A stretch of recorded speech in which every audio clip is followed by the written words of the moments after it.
milhões de anos começam a surgir um sem número de novas formas de vida no nosso planeta, que ninguém sabe de onde surgiram, a partir de que evolução foi, e aí tem início esse ciclo que vem até os nossos dias, por exemplo, que nós seríamos, na verdade, supostamente, o ápice desse processo evolutivo.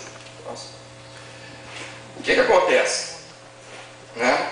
Nós podemos ver dentro da área acadêmica, tá, uma série de outras declarações, personalidades, mais uma vez, até que algumas vezes se colocam contra a realidade do fenômeno UFO, se colocavam no passado, como o próprio Carl Sagan, né, que passam noções que são exatamente iguais às que os abduzidos da atualidade em seus contatos conosco passam sobre a origem da humanidade, sobre a origem da vida aqui na Terra.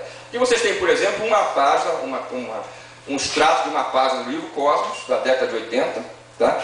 Em que o Sagan fala simplesmente o seguinte: o que ele defende? Ele defende que existem civilizações na atualidade, como também acontecia no passado, pelo universo, que estão fazendo processos de colonização de maneira sequencial, espalhando a própria vida e as suas próprias civilizações. Ele escreveu literalmente o seguinte: uma civilização técnica emergente, após explorar seu sistema natal e desenvolver o voo espacial interestelar, deve começar lentamente, por tentativas, a explorar as estrelas próximas. Algumas delas, não possuem planetas adequados. Talvez sejam todos gigantes de gás ou diminutos asteroides. Outros fariam levantamento de planetas adequados, mas alguns já estariam habitados. A atmosfera seria venenosa ou o clima desconfortável. Em muitos casos, os colonizadores teriam que mudar o mundo ou, como diríamos paroquialmente, reformar o mundo para fazê-lo adequadamente clemente. A reconstrução de um planeta levará tempo. Ocasionalmente é encontrado e colonizado um mundo já apropriado. A utilização dos recursos planetários, de modo que novas naves espaciais interestelares possam ser construídas no local, é um processo lento. Eventualmente, uma segunda geração da missão de exploradores e colonizadores partirá para as estrelas, onde ninguém esteve antes. E, deste modo, uma civilização dirige seu caminho como uma videira entre os mundos. O que ele quis dizer com isso? É claro que, na verdade, a vida, depois que surgiu no universo, começou a se espalhar a partir de um processo de interferência artificial de mundo para mundo. Agora, o curioso é que ele defende esse tipo de ideia, sempre defendeu, né? Ele faleceu no ano de 1996, tá?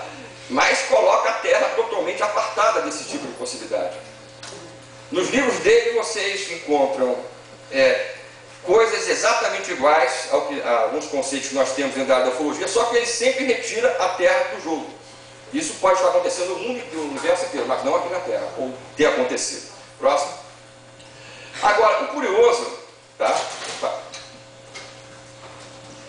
O curioso nessa história toda é que se a nossa ciência da paleontologia não consegue explicar como a explosão cambriana se deu, ou seja, como a vida começou a se espalhar na Terra, a espalhar pela Terra há 600 milhões de anos, existe uma série de achados que são esquecidos pela área acadêmica, que mostram que, curiosamente, nessa mesma época da explosão cambriana, nós começamos a ter provas objetivas da presença de seres até semelhantes a nós no nosso planeta, naquele que seria no futuro o nosso planeta. Que vocês estão, por exemplo, diante de duas das mais antigas pegadas de pés calçados que foram achadas solidificadas na próxima cidadezinha americana do estado de Utah, chamada Antelope Springs.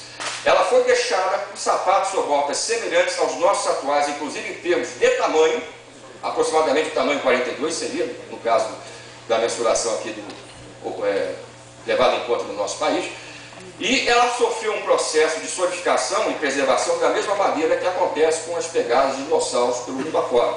São necessárias o quê? Milhões e milhões e milhões de pegadas sendo impressas em ambiente propício, umedecido, determinados sais minerais adequados, uma série de condições ambientais naquelas semanas e meses seguintes para que haja o processo de preservação.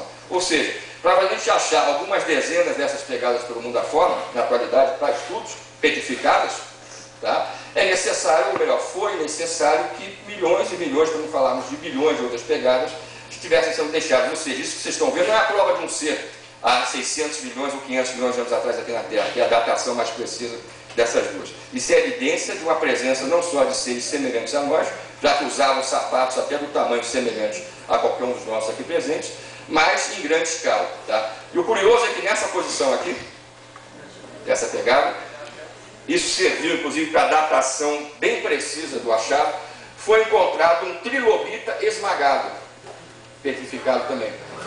Existiam vários tipos de trilobites. Alguns com 500 milhões de anos de idade, que nós conhecemos bem, outros com 300 milhões, 250 milhões de idade, milhões de anos atrás, ou seja, cada um deles relacionado a um período de tempo. E o encontrado ali, morto ou esmagado pela pegada, da direita, justamente era do tipo que viveu, segundo nossa própria avaliação paleontológica, por volta de 500 milhões de anos atrás. Tá? Coisas desse tipo existem, documentando a presença desses seres aqui na Terra, desde 500 milhões de anos até por volta de 2 milhões de anos atrás. Até perto de nós, portanto, se compararmos a antiguidade desse achado. Outro achado também que foi e continua sendo escamoteado, realizado todo um trabalho para minimizar a própria importância do mesmo, são as chamadas pedras gravadas de Ica, descobertas a partir de 61 no Peru, na região de Obucaja, na província de Ica. Já foram achadas dezenas de milhares. O que essas pegadas mostram? São como se fossem páginas, ou melhor, o que essas pedras mostram em seus desenhos? São como se fossem páginas de um livro feito em pedra. Como se fossem fotografias, mostrando a evolução aqui da vida da Terra.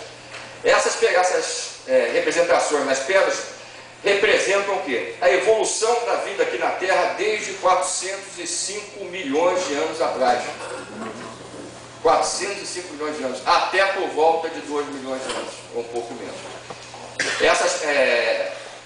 Essas representações mostram o quê? Transplantes de coração feitos por uma humanidade extremamente avançada que colonizou o planeta Terra no passado. Mostra intervenções cerebrais. Mostra como eram os continentes ao longo da evolução geológica do planeta. Mostra homens razoavelmente semelhantes a nós usando telescópios.